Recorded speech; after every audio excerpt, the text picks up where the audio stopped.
తెలంగాణలో కాంగ్రెస్ సర్కారు వచ్చినటి నుండి ఆ పార్టీ బీఆర్ఎస్కు చుక్కలు చూపిస్తోంది. గత ప్రభుత్వ హయాంలో జరిగిన అవకతవకలన్నిటినీ వెలికి తీస్తోంది. ముఖ్యంగా విద్యుత్ కొనుగోళ్లపై పెద్ద ఎత్తున అవినీతి జరిగిందన్న ఆరోపణలు వచ్చిన సంగతి తెలిసిందే. నిజంగానే కేసీఆర్ ప్రభుత్వ హయాంలో విద్యుత్ కొనుగోలులో అవకతవకలు జరిగాయా? విచారణ కమిషన్ సైతం కేసీఆర్ ఎందుకు ఇప్పుడు తప్పుపడుతున్నారు? కొరువుతోనే తలగొక్కుంటున్నారా? గులాబీ బాస్ ఎందుకు రివర్స్ అటాక్ దిగారు? కాకలు తీరిన రాజకీయ యోధుడైన కేసీఆర్ వీటి పర్యవసానాలను ఆలోచించడం లేదా? ప్రజల్లో ఈ పరిణామాలు బీఆర్ఎస్పై భవిష్యత్తులో ఎటువంటి ప్రభావాన్ని చూపనున్నాయి?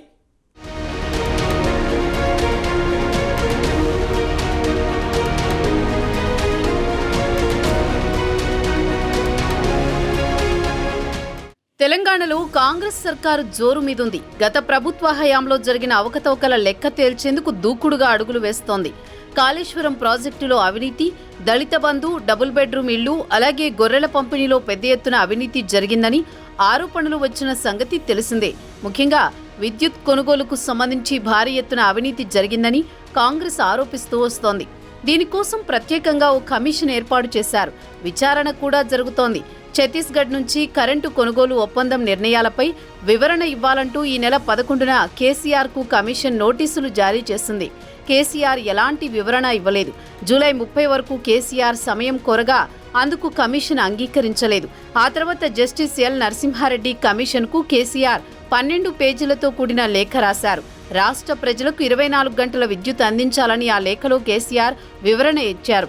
తమ ప్రభుత్వ హయాంలో విద్యుత్ సరఫరా విషయంలో గణనీయమైన మార్పుల్ని చూపించామన్నారు. కానీ విద్యుత్ కొనుగోళ్ల అంశంపై కమిషన్ చేసిన వ్యాఖ్యలు తననెంతో బాధించాయని లేఖలో వాపోయారు కేసీఆర్.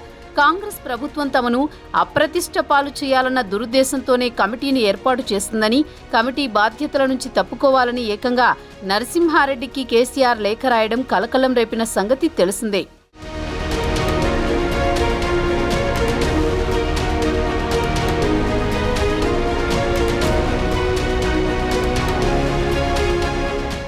విచారణ కమిషన్కు కేసీఆర్ లేఖ రాయడం మాత్రమే కాదు, చట్టబద్ధంగా ఏర్పాటైన కమిషన్నే తప్పుబడుతున్నారు.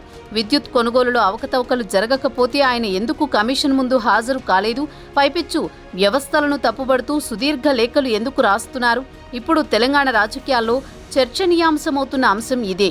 కాంగ్రెస్ ప్రభుత్వం దురుద్దేశంతోనే తనపై, గత ప్రభుత్వంపై ఆరోపణలు చేసి అప్రతిష్ట పాలు చేసే ప్రయత్నం చేస్తోందని కేసీఆర్ అంటున్నారు.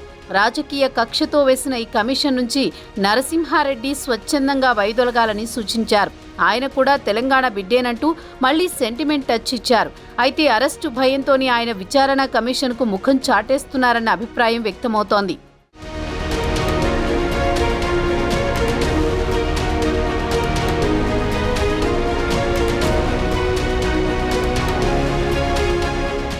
బీఆర్ఎస్ అధినేత కేసీఆర్ కొరివితో తలగొక్కుంటున్నారా అంటే అవునన్న సమాధానమే వినిపిస్తోంది. ఇప్పటికే లోక్సభ ఎన్నికలతో గులాబీ పార్టీ రాష్ట్రంలో 3వ స్థానానికి పరిమితమైన పరిస్థితి. అటు కేంద్రంలో శూన్యమైపోయింది.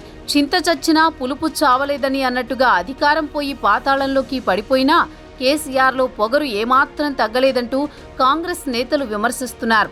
కాళేశ్వరం కేసులో కావచ్చు, ఫోన్ ట్యాపింగ్ కేసులో కావచ్చు, మిగతా అవినీతి కేసులలో కావచ్చు, కేసీఆర్ కుటుంబం మొత్తం జైలుకు వెళ్లే సూచనలు కనిపిస్తున్నాయని అంటున్నారు. అయితే ఇలాంటి పరిస్థితుల్లో రాజకీయ చాణక్యం ప్రదర్శించి ముంచుకొస్తున్న గండాలను గట్టెక్కేలా వ్యవహరించాల్సిన కేసీఆర్ అలా చేయడం లేదు. కొరువితో తలగొక్కునే విధంగా వ్యవహరిస్తున్నారన్న అభిప్రాయాలు సర్వత్రా వ్యక్తమవుతున్నాయి. ఏకంగా వ్యవస్థలతోనే పెట్టుకుంటున్న కేసీఆర్కు మరింత గడ్డు పరిస్థితి తప్పదని అంటున్నారు.